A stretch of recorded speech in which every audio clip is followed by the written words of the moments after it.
Mon métier est donc de trouver des sujets intéressants et de les proposer au journal qui m'emploie.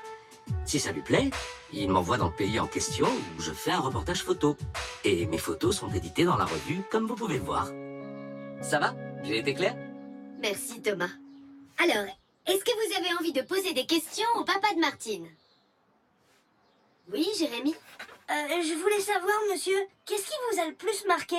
Je crois que c'est l'orphelinat d'Eléphanto au Kenya.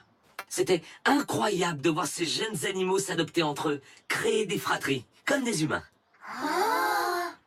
Et si on veut devenir reporter, il faut faire quoi comme étude? Eh bien, Jérémy, toi qui d'habitude es si réservé, je suis contente que ça t'intéresse. Une école de journalisme, je pense que c'est le mieux, mais tu peux déjà commencer chez toi. D'ailleurs, je crois que votre maîtresse a un projet pour vous. Oui, merci Thomas. Je voulais justement vous proposer de devenir à votre tour des reporters. Taisez-vous, écoutez-moi. Vous allez d'abord devoir trouver un bon sujet. Puis, vous devrez prendre des photos. Et enfin, écrire un texte. Le meilleur travail sera exposé. J'ai drôlement aimé ce que ton père a dit. Oui, il a été plus marrant que le père d'Emily. C'est sympa la mairie, mais nous on préfère les éléphantos. Sauf que le mien, c'est l'homme le plus important du village. Enfin, je dis ça juste en passant. Et accrochez-vous, parce que j'ai une super idée de reportage sous le bras. Qu'est-ce qu'elle va trouver encore? Bah peut-être un sujet sur les pestes prétentieuses. Oui, mais elle a déjà un sujet. Bon, il faut juste chercher, se creuser un peu la tête. Alors... Papa, comment on peut trouver un sujet intéressant si on ne peut aller ni au Canada voir les huskies, ni en Australie rencontrer les baleines? Tu sais ce que j'ai appris avec l'expérience? C'est que ce n'est pas forcément la peine d'aller très loin pour faire un bon reportage sur des sujets souvent inattendus. Tiens, je pense que ça pourrait t'aider. Un petit bloc-notes pour ma fille préférée. Et mon vieil appareil photo porte-bonheur. Merci, papa.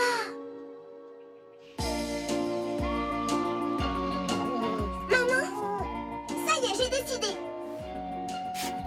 C'est toi mon sujet de reportage. Désolée Martine, je n'ai vraiment pas le temps. Virtuose de Crécy, le chien de Madame Lambert, vient cette fois d'avaler un gros cornichon qui lui est resté en travers de la gorge. Oh. Jean, je vais faire mon reportage sur toi. Oublie, j'attends Simon pour travailler mes maths. Alors ça, c'est mon dragon qui vole et qui craque du feu. Mon vaisseau spatial qui va plus vite que la lumière. Vroom, tout, tout, tout, tout. Oh là là. Patapou, viens.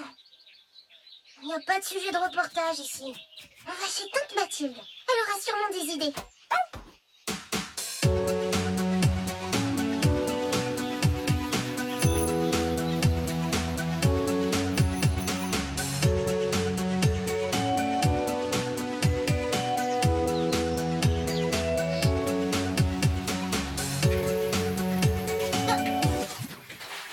T'as vu ça, Patapouf?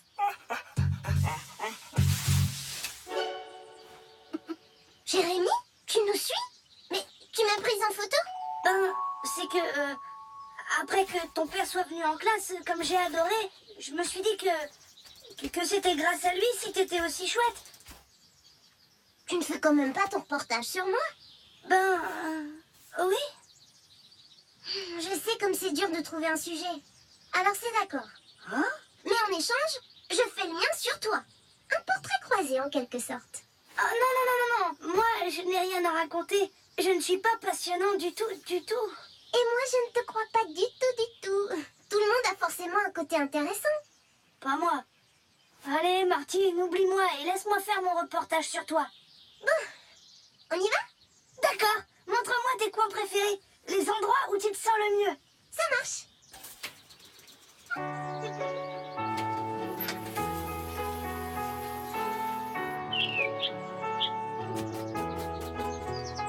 J'aime cet arbre parce qu'il est là depuis si longtemps.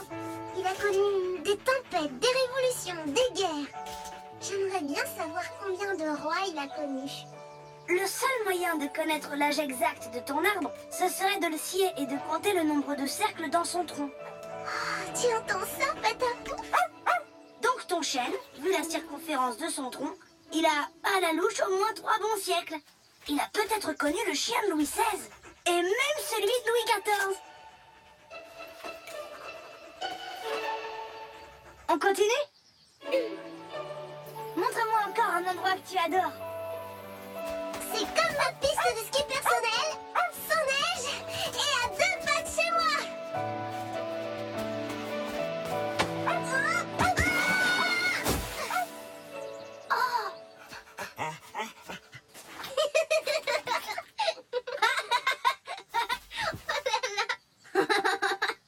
Pauvre coquelicot. Même si on voulait le sauver, on ne pourrait pas. Il meurt à peine cueilli.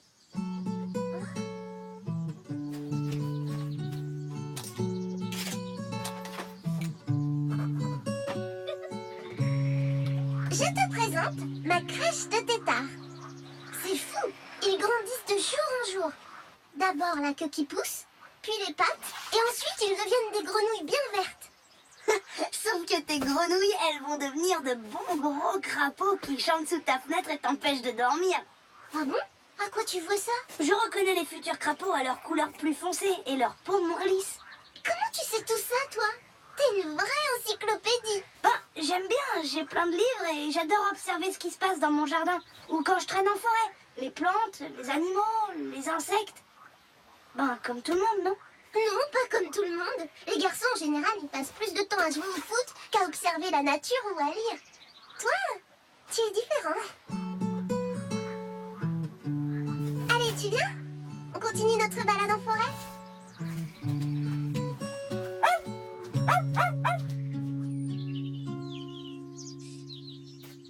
Martine, tu sais comment on voit si un champignon est comestible?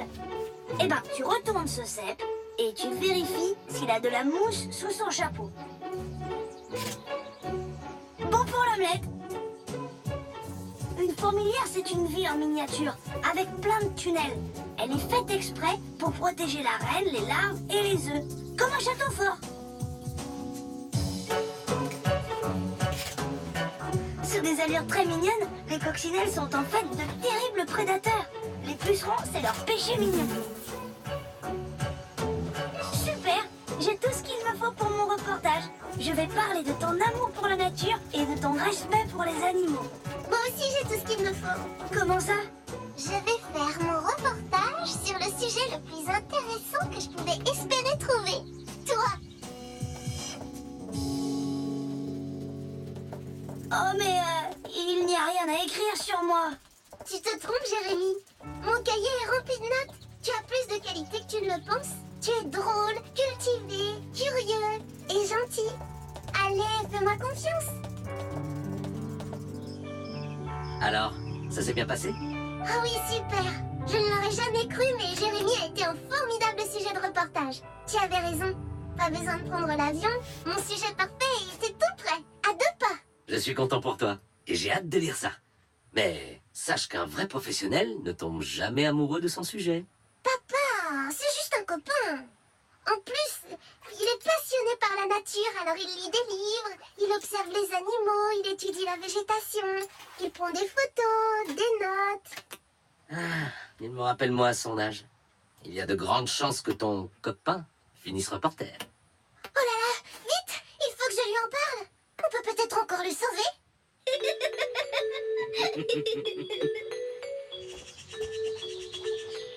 Moi, j'ai fait mon reportage sur ma voisine. Je suis sûre que c'est une sorcière. Bon, là, j'ai rien trouvé, mais j'en suis sûre. Et moi, sur la boulangerie du village. C'est intéressant comme métier, boulanger. Et bien sûr, tu as goûté toutes les pâtisseries. Bah, bien obligé. J'ai une conscience professionnelle, moi. Admirez et prenez une leçon. Un reportage sur le seul sujet digne d'intérêt de toute la ville. Le sujet de ton reportage, c'est toi? Émilie écrit son premier roman. Émilie gagne le concours épique. Émilie invente une recette succulente. Il manque encore une photo. Et Lily a la meilleure note pour son reportage.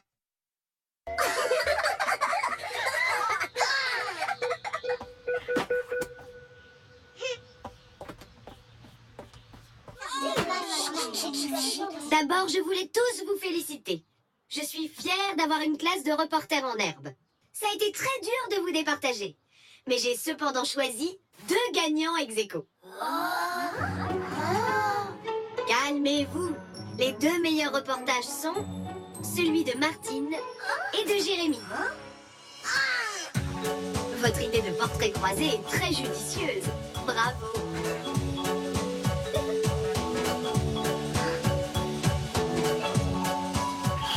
Il ne lui aurait pas tapé dans l'œil?